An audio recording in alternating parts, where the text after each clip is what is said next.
ایک روز امام ابو حنیفہ مسجد میں درس دے رہے تھے۔ درس سننے والوں میں ایک ایسا شخص بھی موجود تھا جسے آپ سے کچھ دشمنی تھی۔ اس نے بھری مجلس میں آپ کی شان میں نازیبا الفاظ کہہ دیے۔ امام ابو حنیفہ نے وہ الفاظ سنے، اس کے باوجود اپنا درس جاری رکھا۔ شاگردوں کو بھی منع کر دیا کہ اس کی طرف توجہ نہ دیں۔ آپ درس سے فارغ ہو کر مسجد سے باہر نکلے تو وہ شخص پیچھے ہو لیا اور جو منہ میں آتا رہا بکتا رہا۔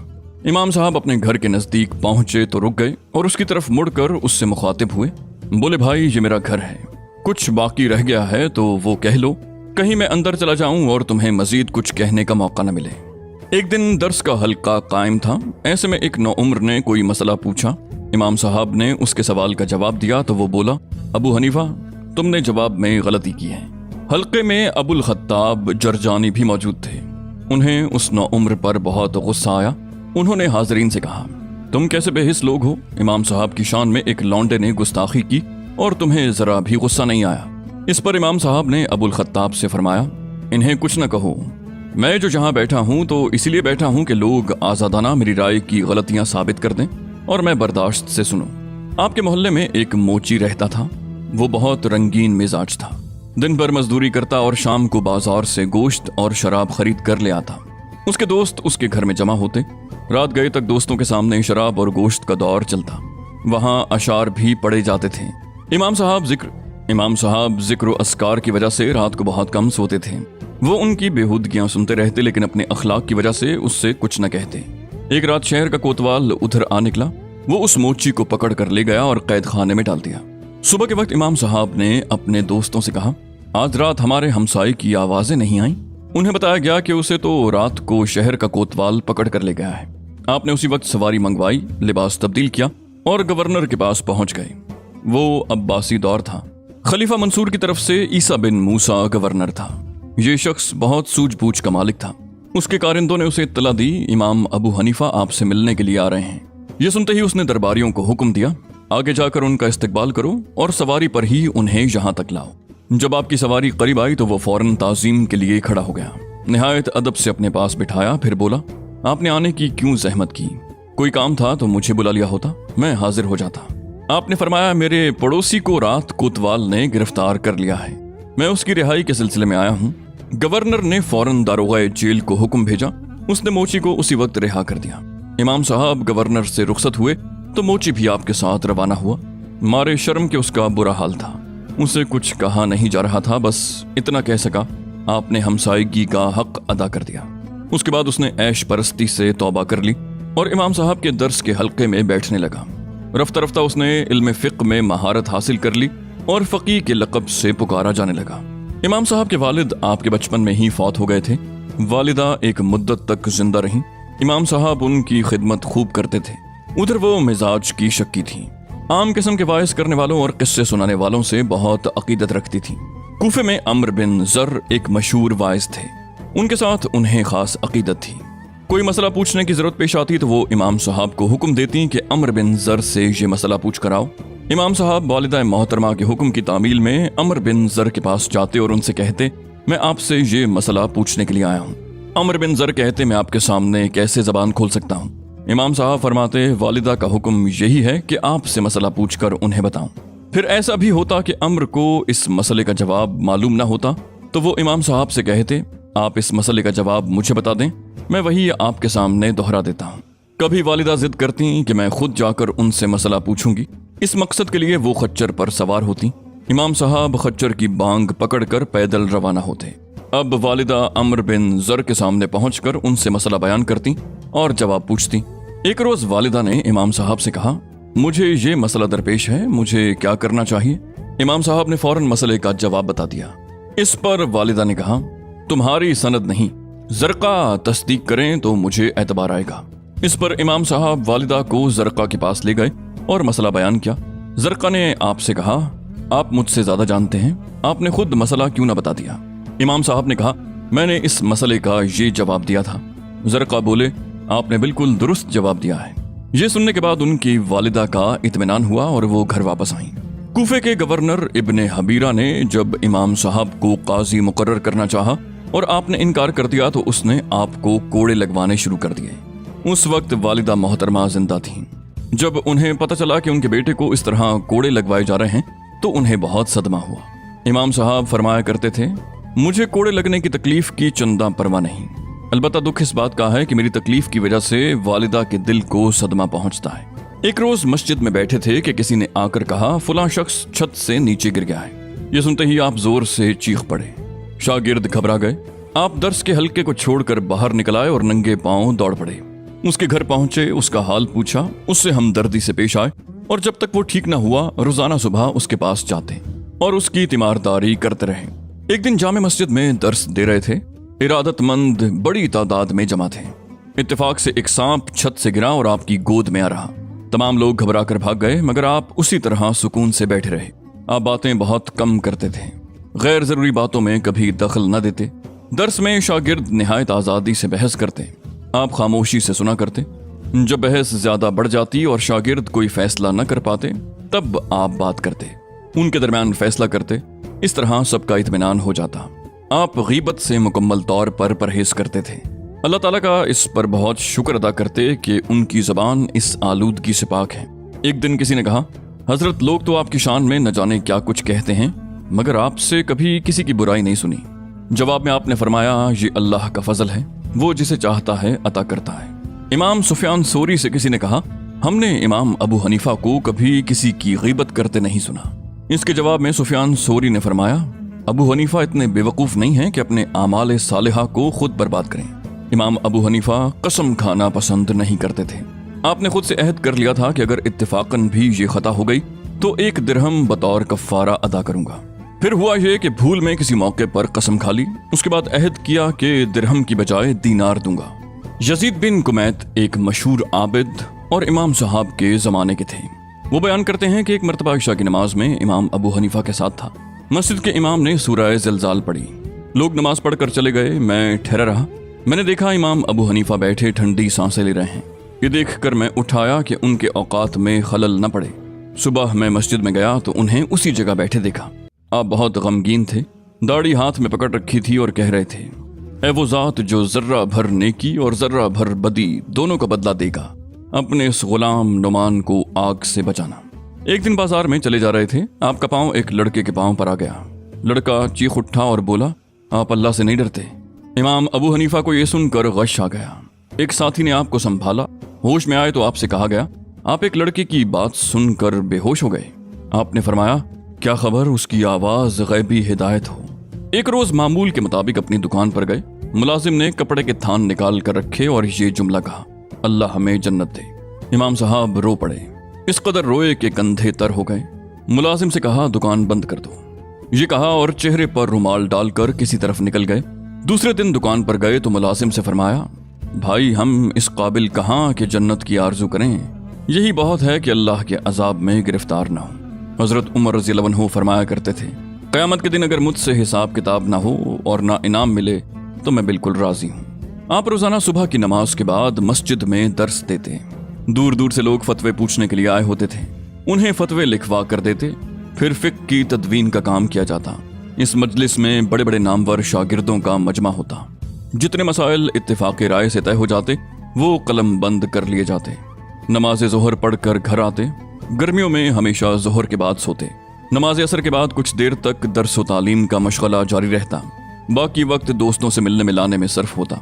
मगरिब के बाद फिर दर्स का सिलसिला शुरू होता और इशा तक जारी रहता। आप अक्सर रात भर न सोते। रात तहज्जुद और वज़ाइफ में गुजरती। कभी कभी दुकान पर बैठते और ये तमाम मशागिल वहीं पूरे करते। उस जमाने में बहुत से लोग इमाम अबू हनीफा की मुखालिफत पर उतर आए थे। उनमें कुछ तो सादा दिल और अच्छे लोग थे, लेकिन ज्यादातर ऐसे लोग थे जो खुद को फकीह कहलवाना पसंद करते थे, दूसरों को मनाजरों के लिए पुकारते थे।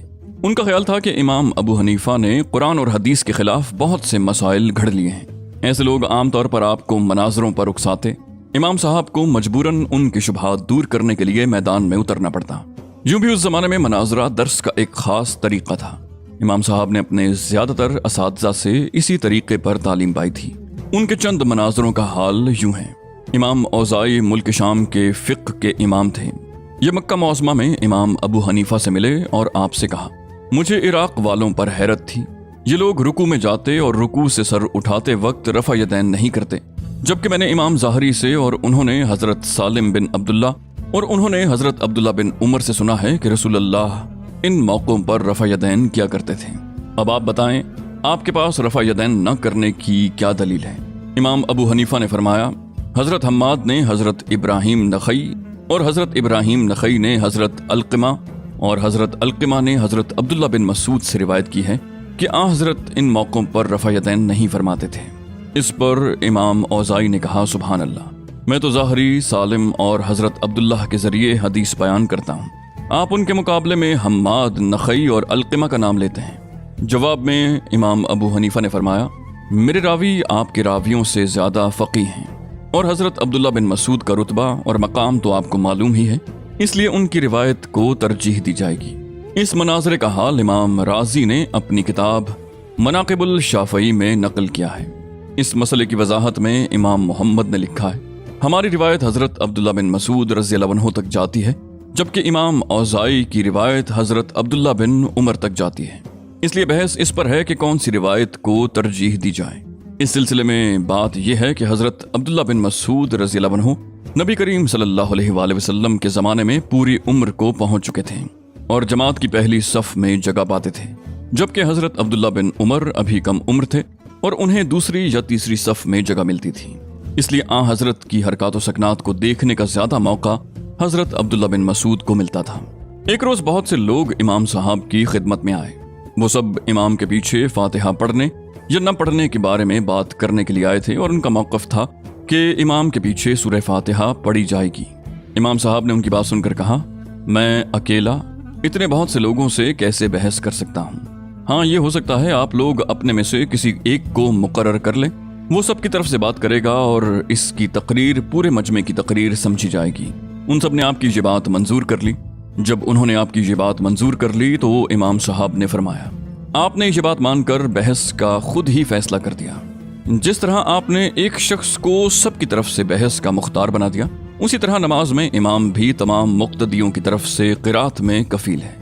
और ये मसला आपने अक़ली तौर पर हल नहीं किया, हदीस भी यही है। हदीस शरीफ में भी यही आता है, जो शख्स इमाम के पीछे नमाज पढ़े तो इमाम की क़िरात उसकी क़िरात है। एक मरतबा ज़हाक नाम का शख्स आपके पास आया। यह शख्स खारजियों का सरदार था। ये बनु उमैया के ज़माने में कूफा पर काबिज हो गया था। उसने इमाम साहब को तलवार दिखाकर कहा, तौबा करो। इमाम साहब ने पूछा, किस बात से तौबा करूं?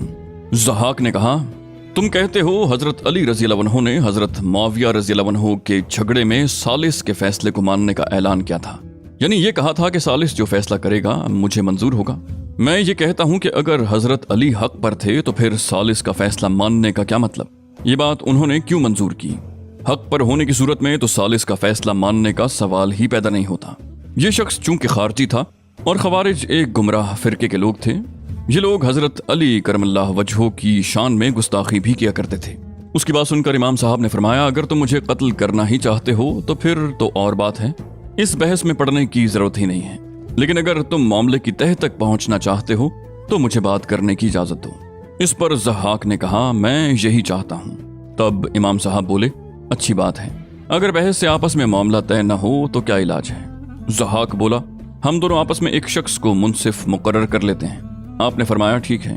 अब ज़हाक के साथियों में से एक शख्स को सालिस मुकर्रर किया गया और उससे कहा गया कि वो दोनों के दरमियान फैसला करेगा कि कौन हक पर है। जब ये सारी बात तय हो गई तब इमाम साहब ने फरमाया, यही तो हज़रत अली ने किया था, फिर तुम उन्हें इल्ज़ाम क्यों देते हो? जब तुम खुद को हक पर समझते हो तो तुमने सालिस क्यों मुकर्रर किया? वो हैरत ज़दा रह गया और शर्मसार होकर चला गया। इसी ज़हाक खारजी का वाक़या है कि ये शख्स एक मरतबा अपने साथियों के साथ कूफा पहुंच गया और वहां जाते ही कत्ले आम का हुक्म दे दिया। इमाम साहब को इस बात की इत्तला मिली तो फौरन उसके पास गए और उससे पूछा, आखिर इन लोगों ने क्या जुर्म किया है? जवाब में बोला, ये सब मुर्तद हो गए हैं। इस पर इमाम साहब ने कहा, इन लोगों का इससे पहले कुछ और मजहब था या हमेशा से इनका यही मजहब है? ज़हाक चौंका।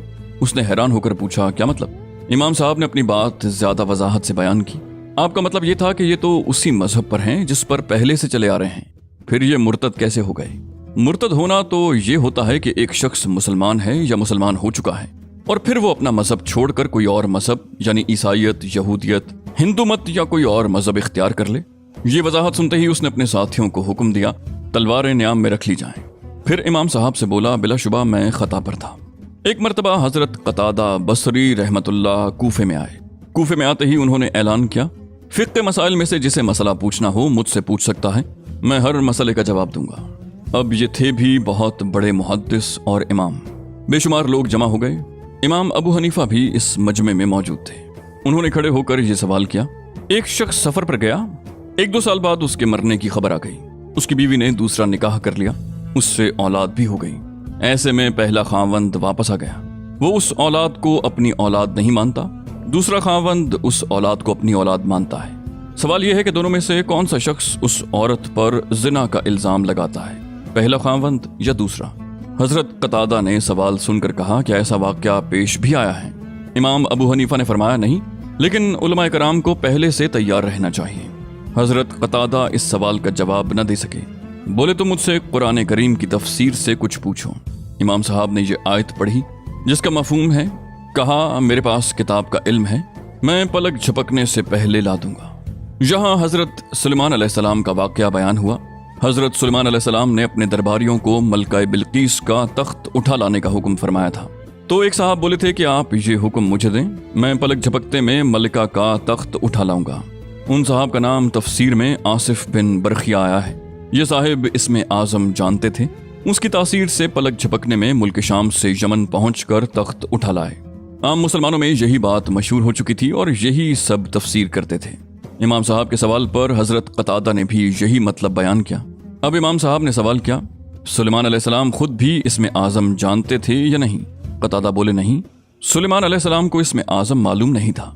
इमाम साहब ने फरमाया, क्या आप ये कहना चाहते हैं कि नबी के ज़माने में नबी से ज़्यादा इल्म एक ऐसे शख्स को हो जो नबी ना हो?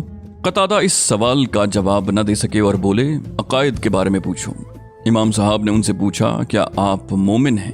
जवाब में कतादा ने कहा, इंशाअल्लाह मैं मोमिन हूँ। उस ज़माने में बाज़ उलमा इसी तरह जवाब देते थे और इसको एहतियात में दाखिल करते थे कि कहीं अल्लाह ताला की तरफ से ये जवाब न आ जाए कि तुम झूठे हो। लेकिन जमहूर उलमा इस तरह नहीं कहते थे। इमाम अबू हनीफा ने फरमाया, आपने इंशाअल्लाह की कैद क्यों लगाई? सिर्फ ये क्यों ना कहा कि मैं मोमिन हूँ, जबकि हजरत इब्राहीम अलैहिस्सलाम से अल्लाह ताला ने यह पूछा था कि क्या आप मोमिन नहीं हैं? तो इब्राहीम अलैहिस्सलाम ने जवाब में अर्ज किया था कि क्यों नहीं, यानी मैं मोमिन हूँ। इमाम साहब के कहने का मतलब ये था कि जो शख्स अल्लाह और उसके रसूल पर ईमान रखता है वो मोमिन है। तो फिर इसमें इंशाअल्लाह कहने की क्या जरूरत है? आपका जवाब सुनकर कतादा लाजवाब हो गए और नाराजगी के आलम में वहां से चले गए।